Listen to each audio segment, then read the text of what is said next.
It's the first Sunday of the month, so it's time for another Power Rangers ranking video. So let's get started. Hey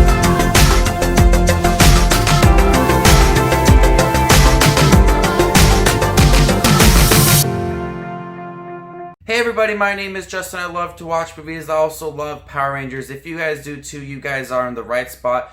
Make sure to hit that subscribe button down below and click that bell notification for more up and coming videos. Today we're ranking all of the Black Power Rangers. For this video, I will be including some other Rangers that are questionable for being a Black Power Ranger because the list is a little bit smaller compared to other lists that I have done. So I will be including the Magna Defender as well as Mike when he became the Magna Defender, and also Zach from the Power Rangers movie, and then also the Phantom Ranger from Power Rangers Turbo. Make sure to leave your list down below. How would you rank all 16 of the Black Power Rangers? So let's get this list started. Coming in at number 16 is Quirkus from the Alien Rangers. Much like the other Alien Rangers who were there to help out the Mighty Morphin Power Rangers when they became younger, they really don't do much. They don't leave a lasting impression to make this character higher on the list. This was one of them that kind of just stands in the background. We really don't know if he's a great Power Ranger or any of his abilities. He's just there to be a side story for the third season of Mighty Morphin Power Rangers, so that's why he sits in last place. Coming at number 15 is the Bat Spirit Power Ranger from Jungle Fury. Much like the previous Ranger, the Bat Spirit from Jungle Fury doesn't do much for me either and doesn't leave a lasting impression. Master Swoop is able to have the abilities of the Bat Spirit, and other Power Rangers like the Blue Ranger are able to use his abilities as well. So he's really not like a Power Ranger, he just is a master that has the ability to become a Power Ranger. And his time on the show was very limited, so that's why he's towards the end as well. Coming in at number 14 is Will from Operation Overdrive. Will is a skillful ranger. He was a spy before he became the Black Power Ranger, so his ability to infiltrate areas and be a spy was really an advantage for him throughout the series. Fortunately, Will doesn't know what it means to be part of a team, as he tries to do many things on his own. He was a reckless character that had a lot of growing up to do.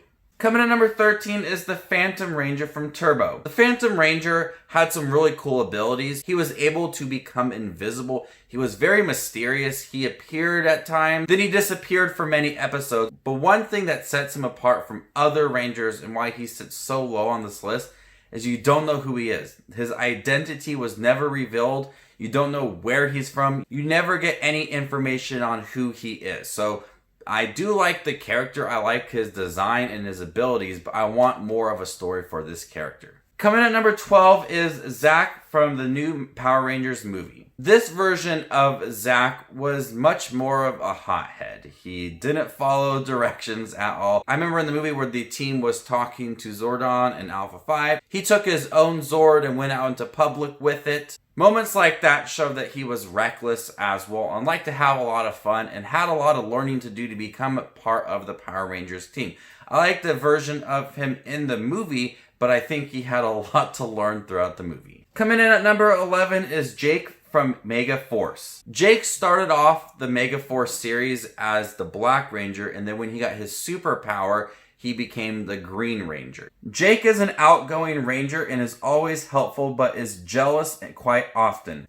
He also feels the need to be recognized for everything that he does. He is a fun character. He's outgoing, but his characteristics of being jealous and always needing to be recognized do get in the way. Coming at number 10 is Carlos from In Space. Carlos began his time as the Green Ranger in Turbo, and then when he went to space with the other Rangers to save Zordon, he became the Black Power Ranger. He still acted the same in space. He made quick decisions that resulted in his team members getting hurt. At one point, Adam from the previous series, Turbo and Zeo and Mighty Morphin Power Rangers, had to come in to fight alongside Carlos to kind of get him back into the game and show him why he needed to be part of the Power Rangers team, because Carlos wanted to quit being a Power Ranger. So Adam actually had to come in and, say, you need to be part of a team. Let's forget all about this and move forward. So Carlos at times is a good ranger. He's helpful.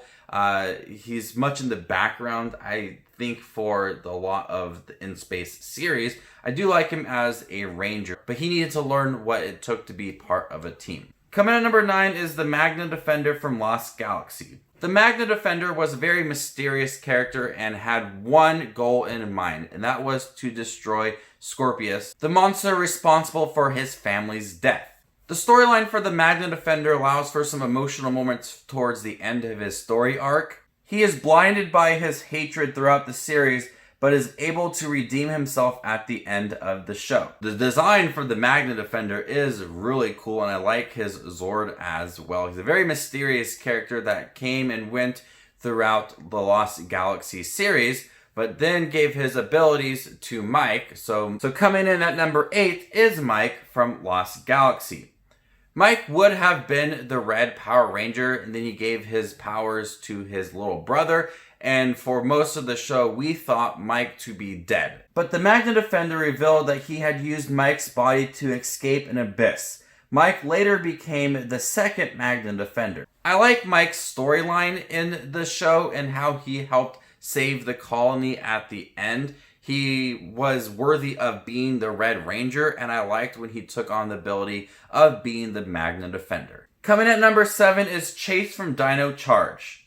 Chase was the first Ranger to receive his Inner Gem. He got it for saving a woman's cat. Chase is always brave and is committed to helping his team. He's often late to trainings, which gets him in trouble and easily forgets things. He had a lot of growing up to do throughout the series, but in terms of being a Power Ranger, he was very helpful and always led a helping hand to people and went into battles right away. Sometimes he's late and sometimes he forgets things, but in terms of being a Power Ranger, I really liked him and stood out in the Dino Charge series. Coming at number 6 is Danny from Wild Force.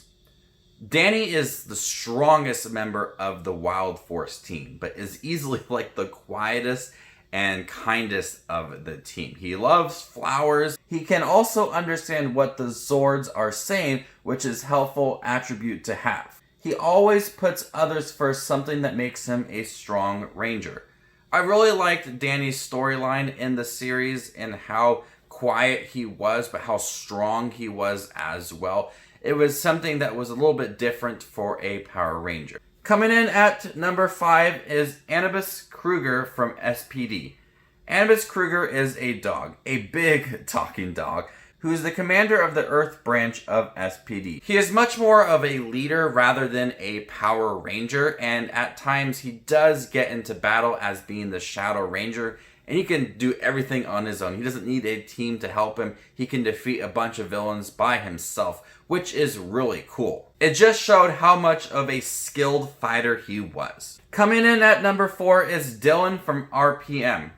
I'm not the biggest fan of Power Rangers RPM, but I really do like some of the characters that were in that series, much like Dylan, who had a unique storyline for him. He started off the series with amnesia and wanted to get to the city of Corinth, but was often attacked, which showed his fighting style as he protected himself. Dylan was programmed to make him evil along with his sister, but he knows there is good in her, and together they go help other cities. Dylan was one of the more likable characters from RPM. Like I said, I really didn't enjoy the series overall, but it really did have some unique characters, much like Dylan. Coming in at number 3 is Tommy from Dino Thunder. Tommy Oliver is one of the most popular Power Rangers in the whole any series, really.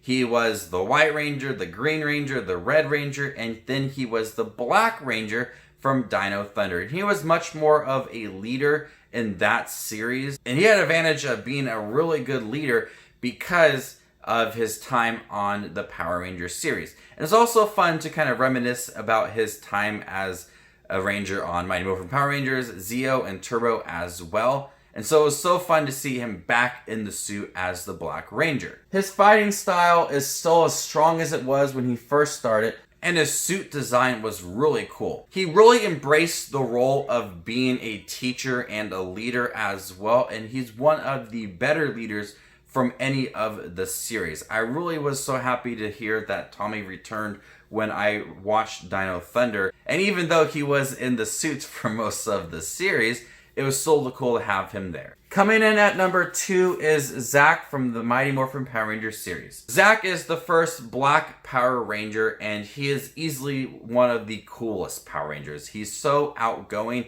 he has his own fighting style, but he was also one of the kindest and most helpful Power Rangers from that series. He was always willing to teach someone something, if it was dancing or fighting, and he stood out amongst the team. His time on the show was cut short, unfortunately, when him, Jason, and Trini left to bring on new Power Rangers. Adam eventually took over the role of being the Black Power Ranger, and he was fun and outgoing and contributed a lot to the team. And since I watched Mighty Morphin Power Rangers as a kid, and that's my favorite series, Zach stands out as one of the best. But coming in at number 1 is Adam. Adam was the Black Power Ranger for most of Mighty Morphin Power Rangers, and he had a really good progression. He was really quiet for most of the series and had to become more confident in himself throughout the series. He got new ninja powers, he appeared in the first movie, and he was always willing to fight alongside his team. He always wanted to stay updated on the new fighting style and always seeked out help from others. And so I really like that about him, is that he's always committed to being a Power Ranger. Even though he was really not that confident and quiet at times, he had a really good development and stood out amongst some of the new people that came in after Zach, Jason, and Trini had left.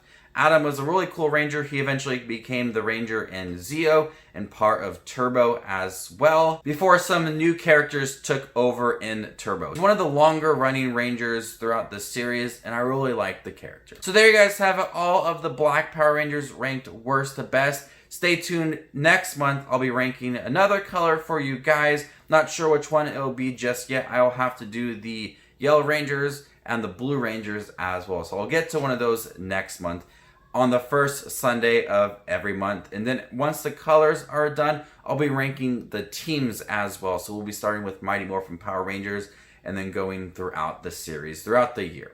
Thank you guys for checking out this ranking video. If you guys are a Power Rangers fan, make sure to check out my playlist for all Power Rangers videos and stay tuned for more up and coming videos. My name is Just Watch Movies, and you guys stay classy, YouTube.